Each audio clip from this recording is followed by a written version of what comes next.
जागरण flashback के पहले episode में आपने जाना था कि जेफरी एप्स्टीन कौन था, लेकिन आज कहानी उस औरत की है जो उसके साथ खड़ी दिखाई देती थी, गिस्लेन मैक्सवेल।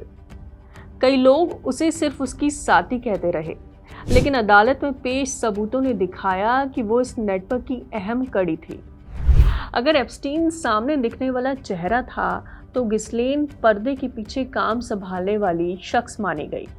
जेफरी एप्स्टीन के पास दौलत की कोई कमी नहीं थी, लेकिन उसके पास वो चाबी नहीं थी जो दुनिया के सबसे ताकतवर दरवाजों को खोल सके।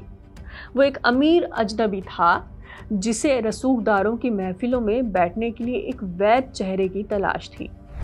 दूसरी तरफ गिस्लेन के पास ऑक्सफोर्ड की डिग्री, ब्रिटिश रईसी का लहजा और दुनिया के बड़े राजनेताओं और शाही घरानों के फ़ोन नंबर थे, लेकिन उसके पास वो ऐशो आराम छिन चुका था जिसकी उसे आदत थी। यहीं से शुरू हुआ ज़रूरतों का सौदा। जब इन दोनों की मुलाकात हुई तो ये सिर्फ दो इंसानों का मिलन नहीं था, बल्कि पूंजी और पहुंच का एक ऐसा घातक गठबंधन था जिसने आने वाले दशकों में अपराध के मायने बदल दिए। गिस्लेन ने एप्स्टीन को वो सोशल पासपोर्ट दिया जिसने उसे व्हाइट हाउस से लेकर बकिंगम पैलेस तक पहुंचा दिया। बदले में एप्स्टीन ने गिस्लेन को वो बेहिसाब दौलत और सुरक्षा दी जिसकी आड़ में वो अपनी काली दुनिया बुन सके। एप्स्टीन अगर उस साम्राज्य का फाइनेंसर था तो गिस्लेन उसकी क्यूरेटर थी। उसने रसूख को ढाल बनाया और मासूम लड़कियों के भरोसे को शिकार। लोग उन्हें साथ देखते, पार्टियों में हंसते मुस्कुराते पाते, लेकिन किसी को अंदाजा नहीं था कि इस पावर कपल की चमक के पीछे एक ऐसा जाल बिछा है जिसमें फंसने वाली लड़कियों की चीखें एप्स्टीन के प्राइवेट जेट की गड़गड़ाहट में दफन हो रही थीं। नमस्कार, मैं हूं गुरप्रीत कौर चीमा और आप देख रहे हैं Jagran flashback. India will awake. The president has proclaimed emergency. मैं दैनिक जागरण ग्रुप को साधुवाद देता हूं।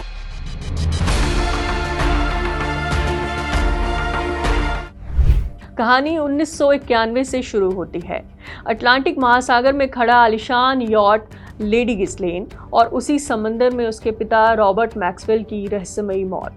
रातों रात करोड़ों का साम्राज्य ढह गया, कर्ज का पहाड़ खड़ा हो गया और लंदन की हाई सोसाइटी ने गिस्लेन से नजरें फेर ली। न्यूयॉर्क में उसकी मुलाकात जेफरी एप्स्टीन से हुई। एप्स्टीन अमीर था, लेकिन हाई सोसाइटी में जगह बनाने के लिए उसे एक भरोसेमंद चेहरा चाहिए था। गिस्लेन के पास वही पहचान थी। दोनों का रिश्ता गहरा होता गया, निजी भी और काम का भी। वे साथ पार्टियों में दिखते, बड़े नामों से मिलते और धीरे धीरे उनका दायरा बढ़ता गया। फिर आता है वो हिस्सा जिसने इस कहानी को अपराध की दुनिया में बदल दिया। अदालत में गवाहियों के मुताबिक नाबालिग लड़कियों को मसाज का काम लालच में दिया जाता था। उन्हें कहा जाता था, बस थोड़ा काम और है, अच्छे पैसे मिलेंगे। कई विक्टिम्स ने बताया कि शुरुआत सामान्य लगी, लेकिन बाद में उन्हें एहसास हुआ कि वो एक जाल में फंस चुकी हैं। यूँ तो विक्टिम्स की संख्या कम नहीं थी। अलग अलग शहरों में आई कई महिलाओं ने सालों बाद हिम्मत जुटाकर अपनी आपबीती साझा की। इन्हीं में से एक नाम था मारिया फार्मर का। मारिया पेशे से कलाकार थीं और 1990 के दशक में उन्होंने आरोप लगाया कि उनका सामना जेफरी एप्स्टीन और गिस्लेन मैक्सवेल से हुआ था। मारिया वो पहली विक्टिम थी जिन्होंने 1996 में शिकायत भी दर्ज कराई, लेकिन उस समय उनकी आवाज़ अनसुनी रह गई। सिस्टम की चुप्पी ने उनके भीतर गुस्सा, डर और बेबसी भर दी। यहीं से शुरू हुई उनकी कला की दूसरी कहानी। मारिया ने तय किया कि अगर उनकी बात फाइलों में दबा दी जाएगी तो वो उसे रंगों में दर्ज करेंगी। उन्होंने कैनवस पर ताकतवर लोगों के सिंबल्स, टूटी हुई आकृतियां और अंधेरे रंगों के जरिए अपना दर्द उकेरा। उनके लिए सिर्फ पेंटिंग नहीं थी, बल्कि सबूत की तरह एक बयान था, एक ऐसी डायरी जिसे मिटाया नहीं जा सकता था। हमारे पास मारिया का एक ऑडियो है। उन्होंने अमेरिकन जर्नलिस्ट विटने वेब को फोन इंटरव्यू दिया। गिस्लेन और जेफरी को लेकर कुछ खुलासे उन्होंने किए हैं, आइए सुनते हैं। Is Israeli intelligence, 100%. And I know that's where she got all of her funding to do this scam with Epstein. I know that. Oh my gosh, that woman is the most dangerous asset for Israel that you can even imagine. I mean, she is so dangerous. I'm going to tell you what Ghislaine told me about her dad. अभियोजन पक्ष ने अदालत में कहा कि एक chain system बनाया गया था। एक लड़की से कहा जाता था कि वो अपनी सहेलियों को लेकर आए, भरोसे का फायदा उठाया जाता था और इस तरह एक नेटवर्क खड़ा हुआ। जूरी ने 2021 में गिस्लेन मैक्सवेल को नाबालिगों की सेक्स ट्रैफिकिंग में मदद करने का दोषी माना। एप्स्टीन का निजी जेट, जिसे मीडिया ने लॉलिता एक्सप्रेस कहा, वो भी लंबे समय तक चर्चा में रहा। ये विमान न्यूयॉर्क, फ्लोरिडा और उसके निजी द्वीप लिटिल सेंट जेम्स के बीच उड़ता था। कुछ सर्वाइवर्स ने अदालत में कहा कि इन यात्राओं के दौरान भी उनका शोषण हुआ है। मीडिया रिपोर्ट्स और अदालत में पेश फ्लाइट लॉग्स के मुताबिक इस विमान में कई प्रभावशाली लोग सफर कर चुके थे। लॉगबुक में दर्ज नामों को लेकर लंबे समय तक बहस होती रही। हालांकि किसी का नाम दर्ज होना अपने आप में अपराध साबित नहीं करता, लेकिन इन रिकॉर्ड्स ने जांच एजेंसियों और पत्रकारों का ध्यान खींचा। विमान के अंदर लग्जरी सुविधाएं थीं, सोफे, प्राइवेट कैबिन और सोने की जगह।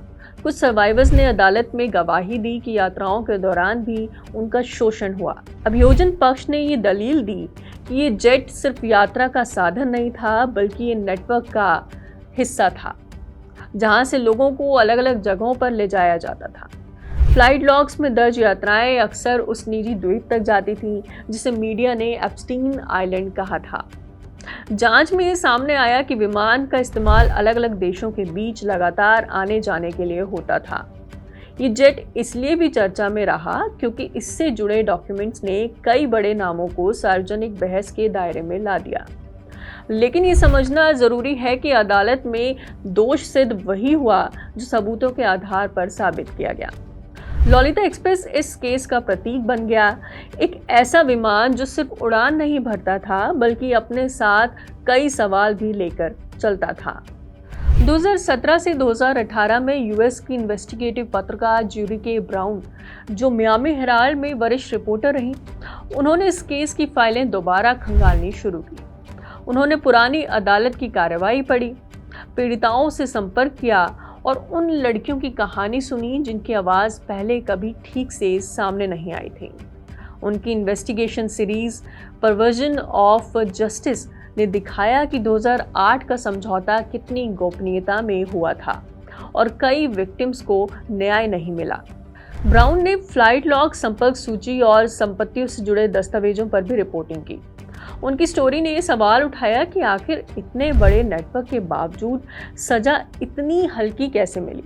जैसे ही ये सीरीज प्रकाशित हुई, पूरे अमेरिका में दबाव बढ़ गया। मामला फिर से राष्ट्रीय बहस का विषय बन गया। 2019 में संघीय एजेंसियों ने दोबारा कार्रवाई की और एप्स्टीन को फिर से गिरफ्तार किया गया। ये गिरफ्तारी सीधे तौर पर ब्राउन की रिपोर्टिंग के बाद बड़े दबाव से जुड़ी मानी गई। उसी साल एप्स्टीन की हिरासत में मौत हो गई, लेकिन जांच यहीं नहीं रुकी। 2020 में एफबीआई ने गिस्लेन मैक्सवेल को गिरफ्तार किया। ट्रायल चला, गवाहियां हुई, दस्तावेज भी पेश हुए। आखिरकार जूरी ने उसे दोषी ठहराया और 2022 में उसे 20 साल की सजा सुनाई गई। आज गिस्लेन जेल में है, लेकिन इस केस से जुड़े सवाल अभी भी पूरी तरह से खत्म नहीं हुए हैं। क्या पूरा सच सामने आ गया? क्या हर जिम्मेदार व्यक्ति तक कानून पहुंचा, या कुछ परतें अब भी खुलनी बाकी हैं? ये कहानी हमें याद दिलाती है कि अपराध हमेशा अंधेरे कोनों में नहीं होता। कभी कभी वो रोशनी, रुतबे और रिश्ते के बीच भी छिपे होते हैं। अगर ये कहानी आपको सोचने पर मजबूर करती है तो जुड़े रहिए, क्योंकि इतिहास के पन्नों में अभी भी कई परतें बाकी हैं। एपिसोड दमदार लगा तो लाइक करें और सब्सक्राइब करें। अगली बार मिलेंगे एक और गहरे राज के साथ।